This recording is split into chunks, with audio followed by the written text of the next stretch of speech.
في الفيديو اللي فات اتكلمنا عن ازاي تعرف البلد اللي انت عايز تسافرها محتاجة انهي نوع من الفيزا، وعرفنا برضو ايه انواع الفيزا. فلو انت مشوفتش الفيديو ارجعك ان انت ترجع تاني وتشوف الفيديو. طيب لو انت اخترت البلد وعايز تسافر لها لازم تاخد بالك من نقطتين مهمين وهما التصريحات. عندك تصريحين لازم تهتم بيهم جدا. اول تصريح وهو تصريح السفر، وتاني تصريح هو التصريح الامني. في الفيديو ده هنوضح كل حاجة خاصة بتصريح السفر والتصريح الامني. نبدأ بأول تصريح وهو تصريح السفر. تصريح السفر ده بيبقى إذن من وزارة الدفاع لصاحب التصريح بإنه يطلع بره البلد لفترة معينة، وكونه خاص بوزارة الدفاع فهو كده ليه علاقة بالجيش، وعشان كده هو مش مطلوب للبنات خالص. طب مين هما الناس اللي محتاجين تصريح السفر؟ بيبقى مطلوب من الشباب في كل الجامعات أو المدارس، حتى لو عنده سبب يديله إعفاء. فطالما لسه ما خدش الإعفاء فهو بيبقى مطلوب إنه يطلع تصريح السفر قبل ما يسافر أي دولة. بيبقى مسموح لك ان انت تطلع تصريح السفر ده في كل الاجازات بين السنين الدراسية ما عدا الاجازة قبل اخر ترم دراسي، دي ما تقدرش تطلع فيها تصريح السفر غير بعد ما تقدم على الجيش. برضه بيبقى مطلوب من الناس اللي أدوا الخدمة العسكرية بس برضه لسه على قوة الاحتياط. فبكده نقدر إن احنا نستنتج إنه مطلوب من أي شاب لسه مكتوب في الباسبور بتاعته في خانة التجنيد إنه في سن التجنيد أو تحت الطلب. لكن لو أنت بالفعل معاك الإعفاء النهائي فأنت تقدر تسافر بدون ما تطلع تصريح. دلوقتي الطريقة الأسهل والأسرع إنك تخش على موقع التجنيد وتقدم على طلب إذن سفر، وبتملى البيانات وبعديها بتدفع الرسوم بالفيزا وبيتبعت لك إذن السفر على الواتساب، وبتقدر تسافر وتعدي من المطار عادي جدا. لكن احيانا الموقع بيطلب منك ان انت تروح ادارة التجنيد نفسها اللي انت تابع ليها لو انت طالب او لو في اي مشكلة خاصة بيك، وبتاخد منهم التصريح. طيب ايه هو الورق المطلوب؟ الورق المطلوب لو انت طالب لسه بتدرس سواء في مدرسة او جامعة ان انت تجيب اثبات قيد من الجامعة او من المدرسة موضح فيه الرقم الثلاثي وموجه لادارة التجنيد، وبيبقى مذكور فيه الدولة اللي انت مسافرها. طبعا لازم بيبقى معاك البطاقة أو شهادة الميلاد وصورة منها. لكن لو أنت معاك إعفاء مؤقت فأنت بتقدم أصل شهادة الإعفاء وصورة منها. طيب لو أنت أديت الخدمة العسكرية بتاعتك فأنت بتقدم أصل شهادة تأدية الخدمة العسكرية وصورة منها مع البطاقة، وبتدفع المصاريف اللي بتطلب منك، وبعد كده تقدر إن أنت تاخد تصريح السفر بتاعك. ولو أنت في إدارة التجنيد فالموضوع ده ما بياخدش أكتر من يوم. لكن نصيحة ليك أنصحك إن أنت ما تاخدش شنطة أو موبايل معاك لأن هما بيتسابوا في الأمانات بره. فلو انت في حاجة بتقلق عليها فيستحسن انت ما تاخدهاش معاك. طيب في حالات ناس بتبقى معاها إعفاء نهائي وبيبقى لسه مكتوب في الباسبور يا إما في سن التجنيد أو تحت الطلب. كل اللي انت بتعمله ان انت بتحجز عادي جدا وما بتطلعش تصريح السفر، لكن في المطار بتوري ضابط الجوازات شهادة الإعفاء بتاعتك أو كارنيه الإعفاء، وساعتها الضابط بيستعلم عنك في دقيقة أو دقيقتين بالكتير وبتقدر تسافر عادي جدا. طيب يا شباب ده كان كل حاجة عن تصريح السفر الخاص بالجيش.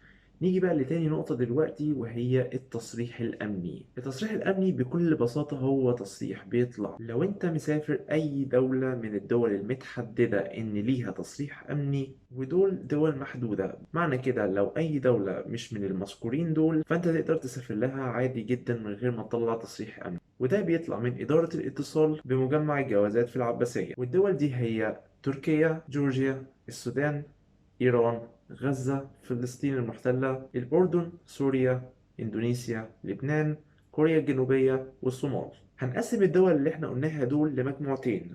مجموعة بتحتاج تصريح أمني لو أنت مكتوب في الباسبور مؤهل أو حاصل على، وما بتحتاجش تصريح أمني لو أنت مكتوب في الباسبور وظيفة. بمعنى لو أنت مكتوب في الباسبور بتاعك سواء صيدلي، مهندس، محاسب، أو أيا كانت نوع الوظيفة فأنت مش محتاج إن أنت تطلع تصريح أمني خالص. والبلاد دي هي الأردن وماليزيا وإندونيسيا، لبنان، وكوريا الجنوبية. طيب نيجي للمجموعة التانية ودي بتشمل دول على رأسها تركيا، جورجيا، السودان، غزة، فلسطين المحتلة، ومعهم إيران.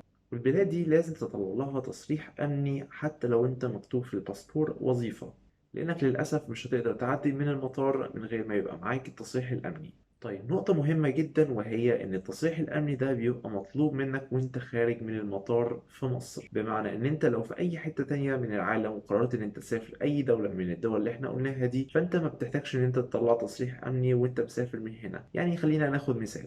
لو أنت عايز تسافر لبنان فأنت تقدر إن أنت تروح على أذربيجان على طول، ومن أذربيجان للبنان، ومن لبنان ترجع مصر عادي جدا. فأنت تقدر إن أنت تتجنب إن أنت تطلع تصريح الأمني بإن أنت تروح لأي دولة تانية مش محتاجة تصريح أمني ومنها تسافر على الدول دي.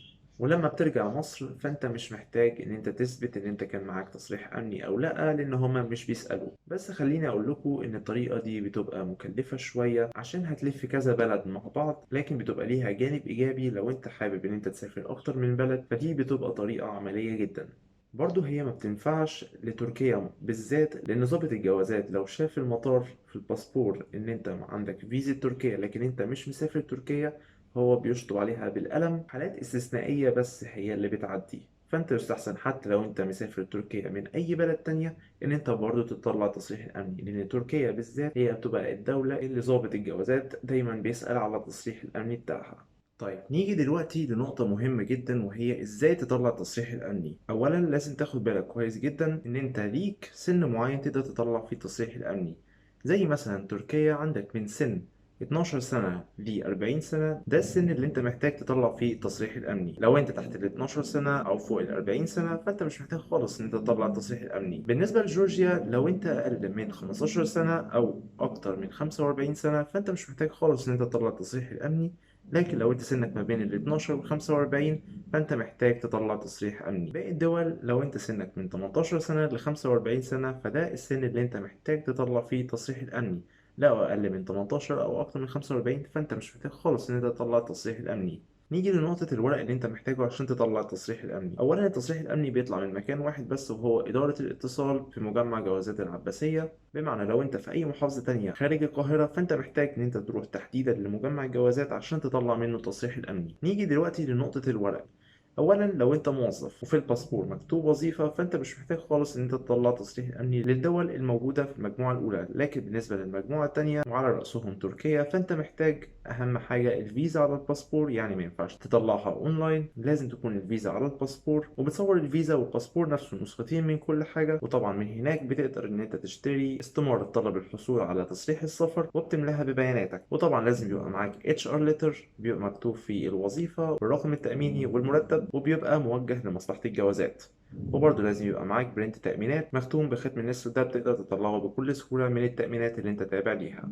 طيب لو انت موظف بس في الباسبور مكتوب حاصل على، او مش مكتوب وظيفة، مكتوب مثلا حاصل على بكالوريوس، فانت في الحالة دي لو مسافر لدول المجموعة الاولى او التانية لازم بيبقى معاك فيزا على الباسبور. ما ينفعش ان انت تروح تقول لهم ان دي مثلا فيزا عند الوصول، لا لازم يكون في فيزا على الباسبور. طب تتصرف ازاي لو البلد اللي انت رايحها دي بيبقى ليها بس فيزا عند الوصول، او اصلا ملهاش فيزا زي الاردن؟ فانت في الحالة دي بتقدر ان انت تتصرف ان انت تجيب دعوة من شركة سياحة معتمدة او من اي فرد هناك ان هو يعمل لك دعوة.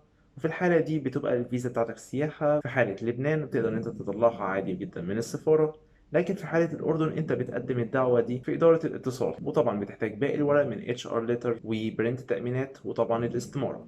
خلي بالك من نقطة مهمة جدا، إن أنت لو معاك زوجتك فأحيانا بيحتاجوا صورة بطاقة الأب. طيب في حالة إن أنت كنت طالب فأنت في الحالة دي لازم الفيزا بتاعتك تبقى زيارة، ما ينفعش تبقى سياحة. أو لو أنت طالع مع مرافق ففي الحالة دي تصريح الأمني بيطلع على إنك مرافق. أو لو أنت مسافر لوحدك فأنت بيبقى معاك دعوة من شركة سياحة معتمدة أو من أي فرد هناك، وبيبقى معاك إثبات قيد من الجامعة بيبقى موجه لإدارة الجوازات والهجرة. طيب نيجي للتكاليف. أنت ممكن تستلم تصريح الأمني تاني يوم بمبلغ حوالي 150، وده بيبقى مستعجل، أو إنك تنتظر أسبوع أو أسبوعين بالكتير قوي وما تدفعش أي مصاريف زيادة. مواعيد التقديم للتصريح الأمني بتبقى من الساعة 9 صباحا للساعة 3 مساء، ومواعيد الاستلام بتبقى من الساعة 2 مساء ل 4 مساء. التصريح الأمني بيبقى متاح ليك إن أنت تستخدمه لمرة واحدة بس، وبتبقى مدة صلاحيته لمدة 60 يوم.